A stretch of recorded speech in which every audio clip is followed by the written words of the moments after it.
In the rainy city of Seattle, inside a cavernous basement lab, Dr. Elias Thorne was staring at a wall-sized screen filled with static. To most, it was just noise, the background radiation of the cosmos. To Elias, it was a symphony. "It's happening again, Sarah," he said, his voice just above the hum of the computers. His lead architect, Sarah Vance, replied without looking up from her tablet. "Elias, if you're seeing patterns in the noise, it's just your brain playing tricks on you." "Not patterns," Elias muttered, freezing the display. "Dates." He zoomed in on a tiny fluctuation, a microscopic ripple in the quantum field. After a quick conversion, he pointed at the screen. "This data packet arrived 3 seconds ago, but its signature suggests it originated 48 hours from now." Sarah finally walked over, her skepticism fighting with her curiosity. "That's impossible. You can't have an effect before the cause." "Unless," Elias whispered. "The water is already rippling because it knows the stone is coming." This was his controversial theory, that reality is a self-correcting weave, and massive future events send shockwaves backward in time. Prophecies, he argued, were just data leakage. "Decoded," Sarah said, her voice now tight with anticipation. The algorithm ran, and soon, text appeared. Not words, but coordinates and atmospheric data. 40.7.128 N 74.006 W, and a date, October 12th, 2026. "That's New York," Sarah whispered. "That's tomorrow." The next few hours were a frantic blur. Elias was convinced this wasn't the first time the universe had whispered a warning. He pulled up an old archive. "Look at the Titanic," he said. 14 years before it sank, a writer named Morgan Robertson wrote a book about a ship called the Titan, deemed unsinkable. Hit an iceberg in the North Atlantic in April. Not enough lifeboats. Coincidence, Sarah countered, but she was starting to sweat. "No," Elias insisted. He wasn't inventing a story. He was downloading it. He heard the whisper. He believed that déjà vu, premonitions, and strange historical coincidences were all just compression artifacts in the timeline. Suddenly, the main screen beeped. The signal from New York was getting stronger, clearer.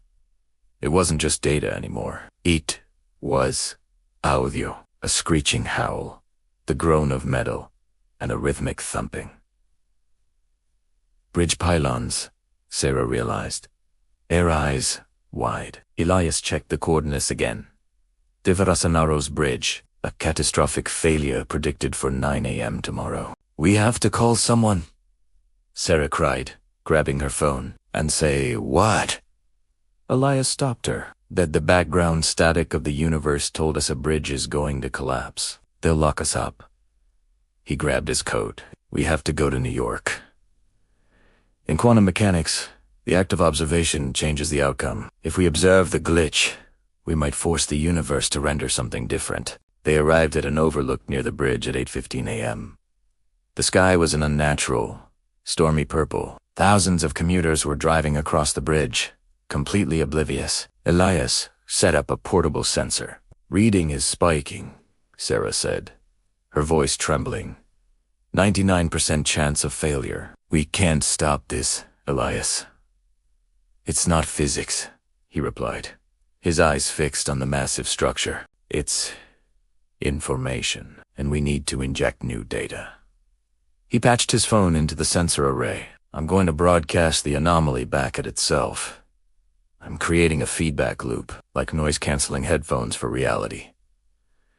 At 8:58 a.m., the wind howled, and the bridge's cables began to vibrate, matching the terrible sound they'd heard in the lab. "Do it, Elias." Sarah screamed. He hit the key. A concentrated beam of data, the mathematical inverse of the collapse signature, shot towards the bridge. For one silent, breathless moment, the world went gray and froze. Elias saw the bridge not as steel, but as lines of shimmering green code, with a dark, corrupted patch near the central pylon. A voice, not heard, but felt, echoed in his very bones. "The narrative is written. I am rewriting it," Elias shouted into the void. A flash of light brighter than the sun engulfed the bridge, followed by a deafening crack of thunder. Then, everything was normal again. To Rainville, the cars moved. The bridge was still standing. It was 9:05 a.m. "Did we do it?" Sarah asked. Elias looked through his binoculars. Traffic was flowing, but something was wrong. A billboard advertised a soda he'd never heard of. The license plates were in a different format, and when he looked at Sarah, her eyes were different. One green, one blue. They had always been brown. Sarah Elias asked slowly, "What is the name of the president?" She looked at him, confused. "President Vance." Why? Elias felt a deep chill. They had stopped the collapse, but in forcing the universe to correct itself, they had jumped to a new timeline. The old world was gone, replaced by this slightly altered version. Back in their lab, miles or worlds away, the static on the screen was gone. In its place, a single cursor blinked, waiting. The weave was no longer broadcasting prophecies. It was waiting for instructions. "Let's go home," Sarah Elias said, a new, heavy realization dawning on him. "We have a lot of history to relearn."